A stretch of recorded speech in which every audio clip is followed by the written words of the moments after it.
CEO Middle East published its annual leadership issue this month, interviewing some of the region's most important chief executives on what helps them lead. We're here to find out what they said. I'm Eddie Taylor. Today I'm joined by Shayan Shakil, and you're watching Inside AB. So here it is, Shay, CEO Middle East in August, and you've got lessons from leaders. Yep. Tell us what they had to say. Well, I mean, we spoke to people from a cross-section of the industry. So from aviation, social media, construction, e-commerce, law, some large software giants, the nightlife industry, streaming, hospitality, even e-learning. And we asked them, three questions basically at first. Number one, what were their moonshot ideas? What are their thoughts on diversity was the second. And the third one was about the changing world. And of course, we peppered in some questions about their personality and management tips. Okay, go back. Moonshot ideas. I want to hear more about that. What do they have to say around that question? Well, there are a few actually, and there are some good ones. I mean, Stars Play, founded just a few years ago, wants to go toe-to-toe with Netflix in some respect, with a new original Arabic show, and it wants it to become a pop culture phenomenon. We've been scrambling to get in touch with Maz Sheikh since to try to find out what more details he can share with us.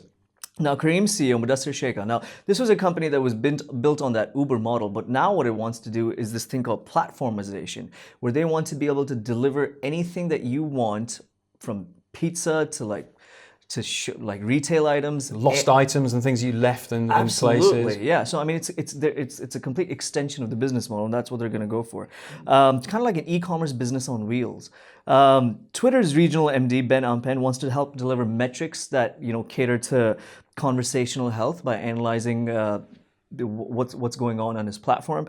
Dubai Airports' CEO Paul Griffiths wants to reinvent airport design because, interestingly, he says airports are too large and too big. Well, we can agree on that. I would love to see that's something for Arabian business further down the line. Redesigning the airport, that would be amazing. What did some of these guys say about diversity, which is a real pressing issue around the world right now in the business landscape? Well, I mean, some of the the forward-thinking companies. Here's what they had to say, and I'm going to go back to Paul about this because we had a long conversation about this. He says diversity is actually a business decision. When you have an airport where people are coming in from about 240 destinations, you can't serve all nationalities in the same language or even serve them the same food. So there's a real business case to be made for diversity. And then his company employs about thousands of people. So there's there's stuff you can learn from everybody, and then you need to be able to cater that. And it's a really strategic decision that needs to be worked on. I was going to say, because everybody by definition is a paying customer, aren't they? A customer of airports and airlines. So the ability to understand and recognize the different needs of people is probably paramount. Absolutely, especially at an airport. But it goes beyond just airports. I mean, Baker McKenzie's Habib Mullah said, and an interesting fact, that 40% of all partner promotions that his company's done across the world were women, which is a real tangible result that you can see, more women coming up into leadership positions. Twitter, Snapchat, Souk, Kareem, Stars Play all had the same sentiment that, really forward-thinking companies have about, this topic, that audiences across geographies demand that kind of diversity in their thinking and in the products they produce. But what was interesting and maybe a bit disappointing was that not all companies had a very compelling response to the topic. Some of them did, and we published all answers in their entirety. Was there a lot of lip service then? Was there a lot of sort of people giving vague answers without sort of drilling anything down? Yeah, I mean, there's no results, no actual efforts or programs, or if there are efforts and programs, you just expect the standard results. Some companies really need to go after and chase this and figure out what their business case is. Interesting. Yeah. We're in a very sort of kind of a slightly volatile world right now. There's a lot of change in a lot of areas, whether that's political, whether that's geopolitical, whether that's energy. What did some of these companies say about managing change and how they can sort of forecast what's going to happen in the future and predict and lead their organizations through difficult or challenging environments? Well, we asked them about a whole laundry list of these sorts of problems, from exchange rates to, a new demographic entering the workplace, maybe even two demographics entering the workplace. These guys have the top jobs, so they need to be able to figure out what to do with this. And here are some of the quotes that we've heard, that are pretty interesting. Twitter says young people are being increasingly relied on to come up with solutions. And Paul Griffiths from Dubai Airports actually interestingly had the same thing to say. He says you can't do this all on your own. The world is too complex to manage. In fact, he also said aviation's never really been stable, so we've gotten quite used to managing the chaos. Habib al-Mullah from Baker McKenzie said his company's scale allows them to have like a global perspective, which is something else that we found out that leaders were saying, that if you have a global perspective, you can build on small incremental achievements and then adapt your strategy. What Hewlett Packard Enterprises Fabio Fontana told us. The nightlife industry had a very interesting thing to say. He said, whatever happens in the world, the entertainment industry allows you to escape.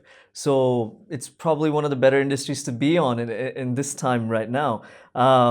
And Ronaldo Mushavar says, no matter where they are in the world, all customers really just want the same set of things. And those are what you have to deliver based on, a set of variables. While Kareem and Damax CEOs said, just ignore the noise and stay focused.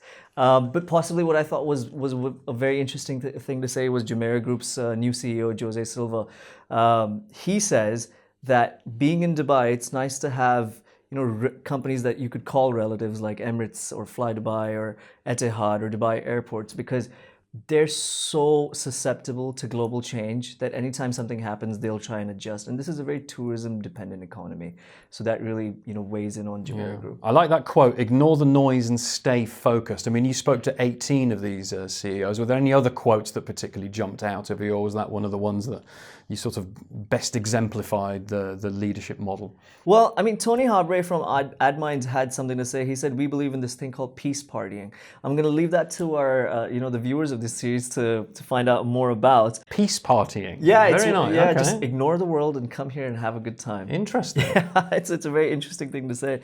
But some other tidbits besides quotes that we managed to find were that Jumeirah's CEO actually graduated as a civil engineer before he went into hospitality. Dubai Airports' CEO actually wanted to be a musician, and he had a huge argument about it with his parents, who told him like, no, you can't like pay your bills or start a family on this, so forget about it. He's managed to keep that career going, by the way. Kareem and Stars Place founders were management consultants. Ashish Mehta, who's a really big lawyer out here with Ashish Mehta and Associates, that's his own company, he said, I was actually quite mischievous and didn't really have a direction until I was taken in by this mentor of mine, Salman Khurshid from Oxford, who took him under his wing. Capital Health's Michal Al-Qasimi actually really likes to teach, and that's what he wanted to be. He has a master's in teaching curriculum and that sort of stuff. I mean, it's so complicated sometimes that even I forget. But there's no one path to success, apparently. Interesting. Well, you can find out more from this. This is the August issue of CEO Middle East, and it's available now. And you can find out so much more about what these leaders have to say. Thank you very much for watching Inside AB. Don't forget to join us every day at 10 a.m. Subscribe to our YouTube channel, and please leave some comments underneath. Thank you for watching.